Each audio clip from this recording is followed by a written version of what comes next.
Walking alone, the streets are empty. The only thing I can see is my own silhouette. I'm getting stronger, step by step. उम्मीद करती हूँ कि सब ठीक होंगे। तो आज हम लोग यहाँ पे गांव में आए हैं, तो मैं आज आपको गांव की सैर करवाऊँगी।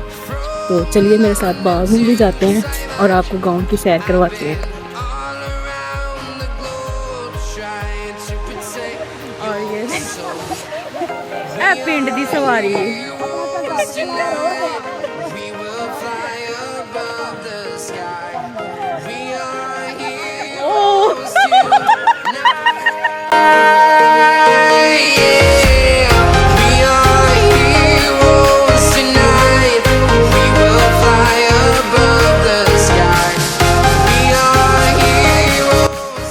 थक गई हाँ लिहाजा मैं भी सवारी कर रही हूँ। मैं थक गई थी। देखो मैं कहीं गलियां गलियां क्यों मजा लाने, इसलिए मैं भी बह गई। देखो कैसा इंजॉयमेंट। और भाई बेचारे ने मैंने सीट दे दी है। भाई उतर गए ने, कहते बाजी तुसी बह जाओ। दम में हले पूरी तरह पक्की नहीं है क्योंकि कुछ टाइम रहिंदा है ਇਹਦੇ ਪੱਕਣ 'ਚ। जिस तरह ये पक जाएगी येलो शेड देना शुरू हो जाएगी, सुनहरी कलर, तो फिर जड़ा है जी कटाई शुरू हो जाएगी। शुक्रिया भाई, शुक्रिया। आओ ये सरो आओ दिखाइए। ये वाली के पौधे हैं, ये सरसों है। यस, इसमें से तेल निकलता है सरसों का। अच्छा जी, सरसों के पौधे से तेल निकलता है। जी जी, वाह। जो हम यूज करते हैं ना सरसों का तेल, हाँ जी हाँ, ये उसका पौधा है। जबरदस्त। देखो फ्लावर भी निकले हुए।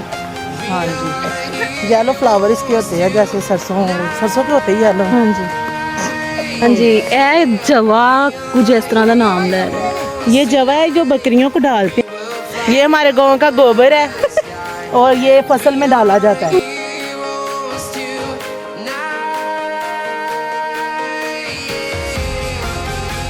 वाह, ये हमारे गांव का धनिया है जिसको फैसलाबाद में लोग तरसते हैं। 5 रुपए का प्लीज 10 रुपए का दे दे। ताज़ा और सब्जी धनिया तो बगैर जी अच्छी नहीं लगती। ये तो लेडीज़ ही जानदियां ने, क्योंकि सब्जी जी अगर धनिया ना हो तो सब्जी की रंगत नहीं रही, खूबसूरती नहीं रही है।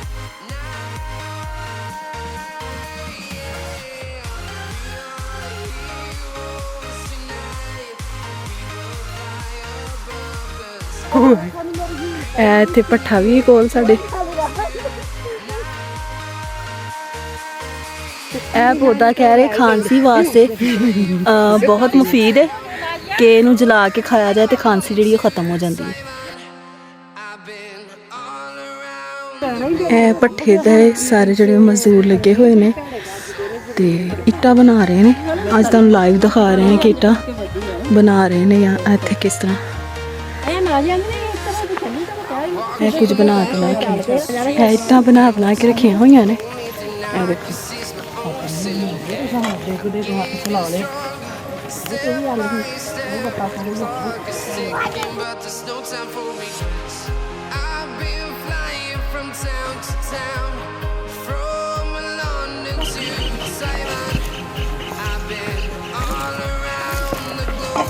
साम भाई जी कोई गल नहीं बना सकते भाई ऐसे।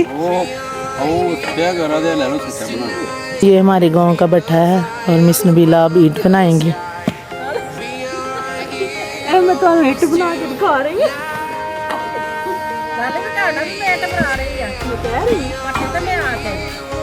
ये मत सोचो कि ਅਸੀਂ ਸ਼ਕੀਨ ਨਹੀਂ ਵਿਖਾ ਰਹੇ। ਦੇਖੋ ਤੁਹਾਡੇ ਸਾਹਮਣੇ ਇੱਟ ਬਣਾ ਕੇ ਮੈਂ ਆਈ ਆ ਜੇ ਕੋਲ ਭੱਠੇ ਤੋਂ ਮੈਂ ਇੱਟ ਬਣਾ ਰਹੀ ਹਾਂ। ਚਲੋ ਨਾ ਦੇਖ ਨਾ ਹੋ ਰਹਾ ਦੇਖ ਲਓ ਨਹੀਂ ਤਾਂ ਸੱਚੇ ਤੇ ਇਹ ਨਾ ਫੇਰ ਇਸ ਤਰ੍ਹਾਂ ਇਹ ਨਾ ਹਾਂ ਇਹ ਜਿਹੜਾ ਕੱਢ ਮੈਂ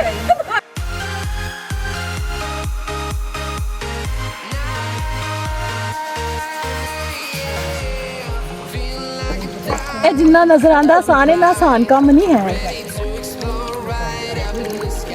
बहुत मुश्किल काम है।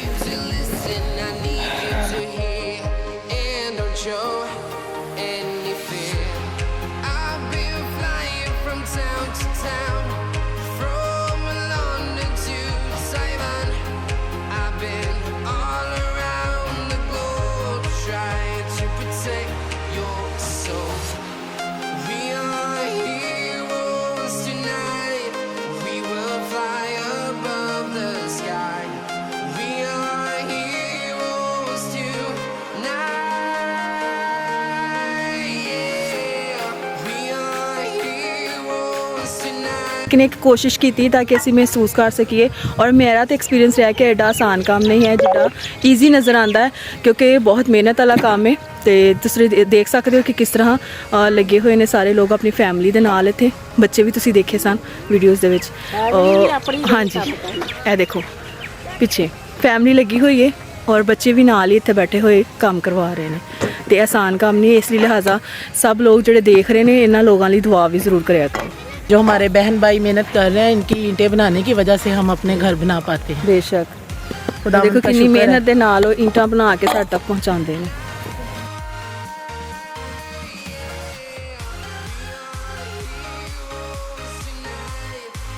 ਅਸੀਂ ਆ ਗਏ ਹਾਂ ਬਾਗ ਦੇ ਵਿੱਚ, ਇਹ ਦੇਖੋ ਪਹੁੰਚ ਚੁੱਕੇ ਹਾਂ। अमरूद बहुत नाइस है, ये देखें, और भरा हुआ है पौधा और बहुत मज़ा आता है इनको खाने से, फ्रेश और ताज़ा। हाँ, मुझे ये बड़े पसंद है। ग्रीन ग्रीन जो अमरूद होते हैं ना, इनका टेस्ट भी बड़ा ज़बरदस्त होता है ना। बिल्कुल। ਤੇ ਮੈਂ ਤੇ ਜਦੋਂ ਸਪੈਸ਼ਲ ਅਮਰੂਦ ਲੈਣੇ ਹੁੰਦੇ ਨੇ ਤੇ ਮੈਂ ਤੇ ਆਪਣੇ ਹਸਬੰਡ ਨੂੰ ਵੀ ਕਹਿਣਾ ਹੁੰਦਾ ਕਿ ਗ੍ਰੀਨ ਜਿਹੜੇ ਨੇ ਨਾ ਅਮਰੂਦ ਉਹ ਲੈ ਕੇ ਆਇਓ ਜੇ। ਇਹ ਦੇਖੋ ਇਹ ਵਾਲਾ ਅਮਰੂਦ ਤੋੜਾਂਗੇ, ਇਹ ਮੈਨੂੰ ਬੜਾ ਅੱਛਾ ਲੱਗਾ ਹੋਇਆ। ਇਹ ਦੇਖੋ ਬੜਾ ਖੂਬਸੂਰਤ ਲੱਗਣ ਡਿਆ। ਇਹ ਸਿਖਾਵਾਂਗੇ ਘਰ ਜਾ ਕੇ।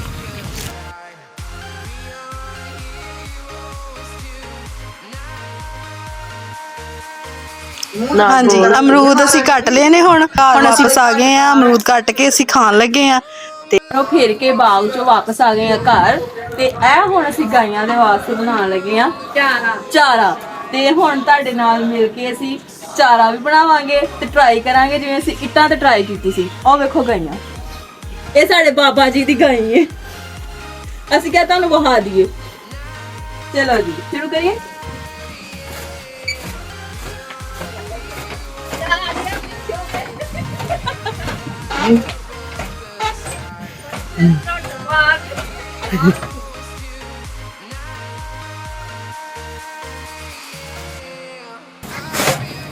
ਇਹ ਤੇ ਸੀ ਅੱਜ ਦਾ ਵਲੌਗ ਸਪੈਸ਼ਲ ਜਿਹੜਾ ਤੁਹਾਨੂੰ ਅਸੀਂ ਸੈਰ ਕਰਾਈ ਸ਼ੇਖੂਪੁਰਾ ਪਿੰਡ ਦੀ ਰੱਖ ਮਾਛੀ ਗਾਉਂ ਦੀ। ਉਮੀਦ ਕਰਨੇ ਤੁਹਾਨੂੰ ਅੱਜ ਦਾ ਵਲੌਗ ਜ਼ਰੂਰ ਪਸੰਦ ਆਇਆ ਹੋਵੇਗਾ ਤੇ ਹੁਣ ਤਦ ਤੱਕ ਅਗਲੇ ਵਲੌਗ ਤੱਕ ਖੁਦਾ ਹਾਫਿਜ਼।